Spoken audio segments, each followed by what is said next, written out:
This is Let's Talk Big with Jane Berger and Jen Hazel. The Owens Community College campus read is taking place now and throughout the semester with the goal of bringing awareness of different perspectives through books. The campus read book is the New York Times bestseller, Tru Biz by Sara Novic. Tru Biz is a story of sign language and lip reading, cochlear implants and civil rights, isolation and injustice, first love and loss, and above all, great persistence, daring, and joy.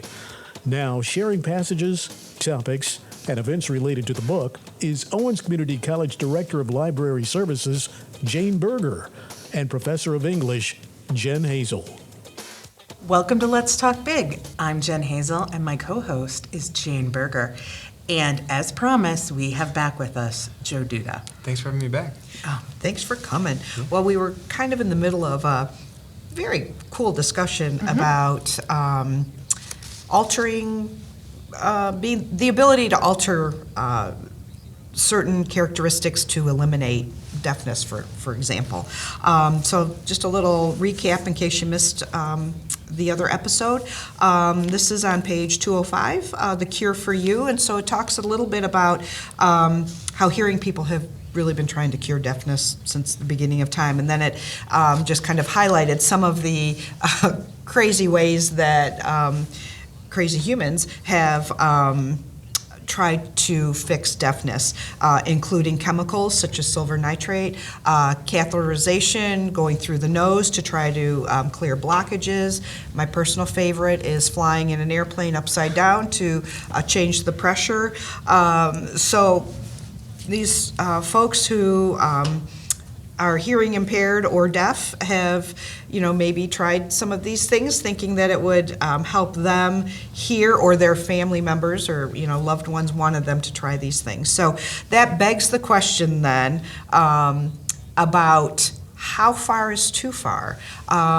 What is right and what is okay to just let be, and then the whole discussion of designer babies, and that got Joe all lit up. Excited. So that's kind of where we left off a little bit. Like you said, just because we can, should we? That's a big philosophical. Yeah, absolutely.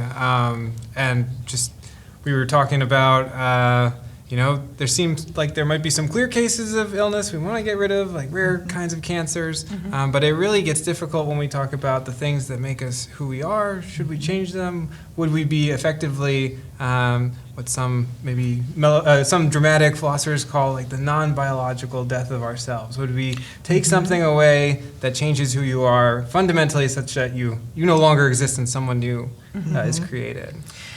And I was thinking a little bit about this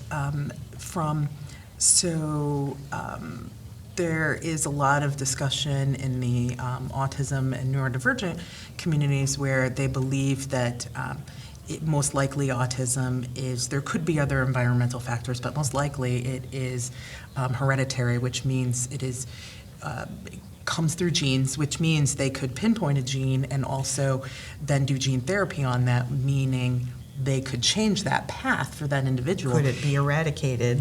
Right. Could we not have that? But here's the thing. In the same way that those who are deaf also don't feel that there's anything, they don't feel that it's something wrong or a deficit, is the same way that neurodivergent individuals feel like this is who I am, it's a different neurotype, I think differently. So in doing that, while it makes the rest of the world easier to quote unquote deal or work with someone who is neurodivergent, is that okay? Because what happens if you do the therapy on that and change that gene? What would that look like? Right. Yeah, and we kind of at this point, it's anybody's guess. A lot of philosophers worry, you will effectively destroy yourself and create somebody new. Others think that, well, maybe we take some kind of mind-altering substance. I know a lot of people like caffeine. That can kind of, it's a very tiny alteration, but it counts. Maybe it'll be like something like that. But I think our discussion question was, what's the responsibility of the medical community? And I personally think that individual care and just kind of working to make your life the way you want was the right approach. And so if you cherish all the joys of the deaf culture and you're not suffering and you enjoy the way your life is going, it doesn't seem like it's required to alter those things. Mm-hmm. Well, I would agree. And even, in neurodivergence and autism, I mean, back before we even knew the term autism, quirkiness is what you would be described as. Oh, you're just a little quirky, and that made you fun. It made you different. It made you fun. It was just a whole other element brought to maybe a friendship or a group. I mean, so what will that do? Will that make us all flat because we won't have some of that just impromptu, spontaneous, ways of thinking? I mean, it's a different, way of thinking and acting, and that's what makes it fun. I mean, I know in the more acceptable kind of route, one of my daughters has ADHD, so she takes a medicine for ADHD. Well, she did. She no longer does. The medicine helped the ADHD, so it was great for her for school. She could focus, but her personality was completely different. Yeah. I wasn't okay with that. She wasn't okay with that.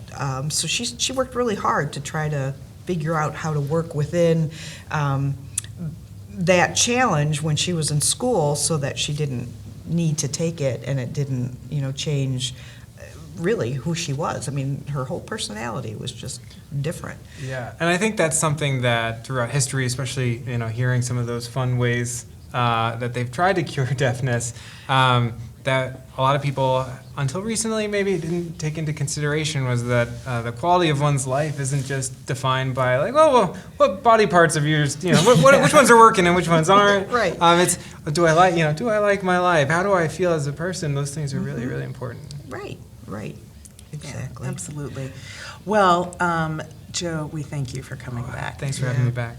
We're going to wrap this up today, but I think these are super important questions that to explore and to think about. I agree. Yeah. So that's going to do it for us today. On behalf of Jane Berger and Joe Duda, I'm Jen Hazel. Keep talking big. Catch Let's Talk Big on Outcast OCCR Owens Community College Radio every Thursday at 7 a.m., 10 a.m., 7 p.m., and 10 p.m., and at various times throughout the week. Or listen anytime on the Outcom RSS feed. Visit owensoutcom.com for the link. That's Outcome with 2 M's. owensoutcom.com for Let's Talk Big.